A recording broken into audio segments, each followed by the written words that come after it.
तो भाई आज मैं आपको एक सच्ची कहानी सुना रहा हूँ।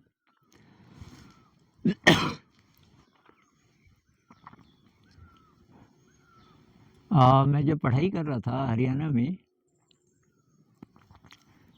तो मैं और मेरा एक दोस्त हम शाम को घूमने निकलते थे सनसेट से थोड़ा पहले। उस समय काफ़ी चहल पहल रहती थी बाज़ार में। और तो हम तो हॉस्टल में रहते थे, ऐसे ही घूमने निकल जाते थे। और हम अक्सर देखते थे कि जो बच्चा गाड़ी होती है बच्चों के लिए, उसमें एक लड़की बैठी है 19वीं साल की, बहुत बीमार, उसका पीला मुरझाया हुआ चेहरा, और उस गाड़ी को चला रही है एक लड़की और लगभग उसी उम्र की। बाद में मुझे पता चला कि वो छोटी बहन है, तो रही होगी 17-18 साल की, ये शायद रही होगी 20-21 साल की। उसको घुमाती थी और हम सोचते थे कि यार इसकी टांगें बेकार हो गई होंगी। एक बार मेरी भी हुई थी टांगें बेकार, या क्या कारण होगा। फिर ये बाहर निकल क्यों रही है जब इतनी बीमार है, तो ये बाहर क्यों आ रही है, क्या इसका दिल कर रहा है घूमने का। तो ये हम सोचा करते थे कि यार क्या ज़िंदगी है इसकी। अब ये बात है अर्ली 80s की, अर्ली 80s की लगभग। और उसके 10 साल बाद एक दिन मैं बीमार था, कुछ दिनों से बुखार था। और एक एनजीओ में मैं काम कर रहा था, तो मैंने 15 दिन की छुट्टी ले ली थी। मैंने कहा भाई मेरी तबीयत बहुत ख़राब है, वैसे भी मेरा मन नहीं करता था वहाँ जाने में, ऑफिस जाने का। तो मैंने 15 दिन की छुट्टी ले ली थी। और इतना ज़्यादा तो नहीं था बुखार, पर उस बहाने से मैंने कहा ये छुट्टी ले लेता हूँ। तो मेरा वही दोस्त जिसके साथ मैं घूमता था अक्सर, वो मुझे देखने आया और उसके हाथ में एक मैगज़ीन थी। और जब जा रहा था तो मैगज़ीन वहीं छोड़ गया। वो मैगज़ीन थी फेमिना।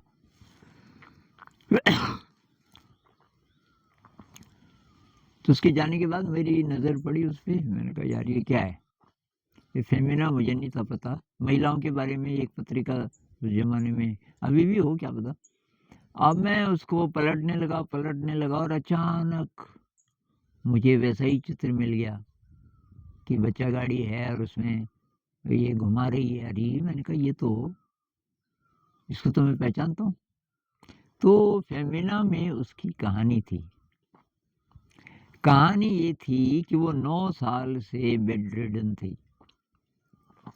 जब वो शायद करीब 11 साल की थी, तो तब उसकी टांगें बेकार हो गई थी। और उसके घर वाले उसको लेकर के सब जगह गए, जहाँ जहाँ। डॉक्टरों ने तो पहले ही बोल दिया था कि भाई ये इसकी टांगें ठीक कभी होंगी नहीं। फिर किसी ने बोला साउथ इंडिया में एक क्रिश्चियन हॉस्पिटल है, वो ठीक कर देते हैं। तो ये गए वहाँ। उन्होंने भी अंत में बोला कि एक ही चीज़ है, प्राणायाम और प्रेयर। अब मेडिटेशन तो उनको पता नहीं रहा होगा शायद, कि प्राणायाम अगर ये करे और एक दो उन्होंने एक्सरसाइजेस बताई और प्रेयर करे, उससे कुछ होगा तो होगा। तो वो वहाँ से भी आ गई और अब 9 साल हो गए। तो 9 साल से रोज उसकी छोटी बहन आती थी उसको जगाने, उसके लिए दूध लेके, और सारी उसकी देखभाल। ये उसमें कहानी लिखी थी, मतलब फेमिना में सारी देखभाल वो छोटी बहन करती थी। और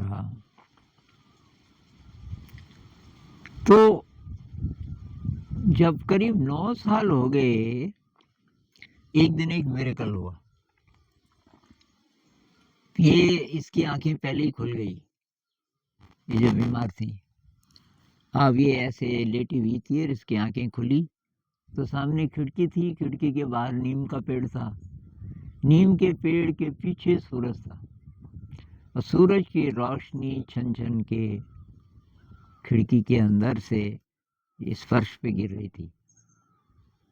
और अचानक उसका मन किया, मतलब वो किसी दूसरे जगत में खो गई उस दृश्य को देख के। अचानक उसका मन किया कि मैं इस पेड़ को देखती हूँ, सूरज कैसा दिखाई दे रहा है इस पेड़ के पीछे। और वो खड़ी हो गई, वो भूल गई कि मैं उठ नहीं सकती और खिड़की के पास आ गई और एकदम स्तब्ध, एकदम मंत्रमुग्ध उसको देख के। सूरज की रोशनी छन छन के आ रही है हरी पत्तियों के बीच से और ये दूसरी दुनिया में, पता नहीं किस दुनिया में चली गई। इस बीच उसकी छोटी बहन आई दूध लेके। उसने देखा वो बिस्तर पे नहीं है। उसको बड़ा झटका लगा, ये तो असंभव था। और उससे भी ज्यादा असंभव जब उसने देखा कि वो तो खिड़की के पास खड़ी है और चिल्लाई बहुत जोर के, उसके हाथ से दूध गिरा कि मम्मी। अब ये आवाज सुन के उसने देखा कि कुछ गड़बड़ है और अचानक उसको याद आ गया कि मैं खड़ी कैसे हूँ, मैं तो हो ही नहीं सकती। नीचे गिर गई, मम्मी आई, घर वाले आए, उसको उठाया। फिर उसने बोला मैं उठी कैसे, तो उन्होंने किसी जानकार को बुलाया। उसने बोला ये ठीक है। ये पता नहीं कब ठीक हो गई थी, लेकिन इसके मन में ये बात बैठी रह गई कि ये ठीक नहीं है, इसकी टांगें बेकार हैं, ये अपनी टांगों पे खड़ी नहीं हो सकती। ये इसके मन में बैठा हुआ था। और तब उसको पूछा कि क्या हुआ तेरे को, तो उसने बताया कि मैंने देखा कि वो धूप है और उसको देखने की इच्छा हुई। कि उस समय तो ये याद नहीं आई कि तेरी टांगें तो बेकार हैं, कि ना मुझे कुछ याद नहीं आई। तो मन में हम जिन चीज़ों को पकड़ के रखते हैं उनका असर होता है 100%। आप अपने बारे में अगर कोई हीन भावना पकड़ के रखो, मैं ठीक नहीं हूँ, मैं तो इंटेलिजेंट नहीं हूँ, मैं मेरा तो रंग ठीक नहीं है, मैं तो बहुत मोटा हूँ, कुछ भी अपने बारे में, तो वैसा वैसा असर होगा। अगर आप ना मानो, आप बोलो कि मैं एकदम सही हूँ जैसा भी हूँ, तो वैसा असर होना शुरू हो जाएगा। ये बहुत बार ढंग से प्रूव हो चुका है कि मन बहुत ज़्यादा शक्तिशाली है। आप मन को अगर ठीक कर दो अपने, तो बहुत सारी प्रॉब्लम्स जो बाहर हमें दिखती हैं वो तो वैसे ही गायब हो जाएंगी, दिखेंगी ही नहीं हमको। प्रॉब्लम क्या है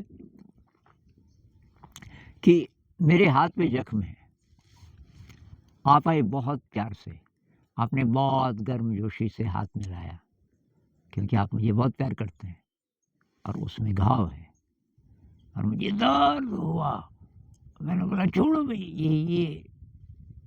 अब वो डर गया कि क्या हुआ, कि दरअसल इसमें घाव है। तो ये जो आपको दर्द हुआ, ये उसकी गलती है क्या, दोस्त की? भाई दोस्त तो प्यार से हाथ मिला रहा था। गलती आपकी है कि आपने वो जख्म को ठीक ही नहीं किया।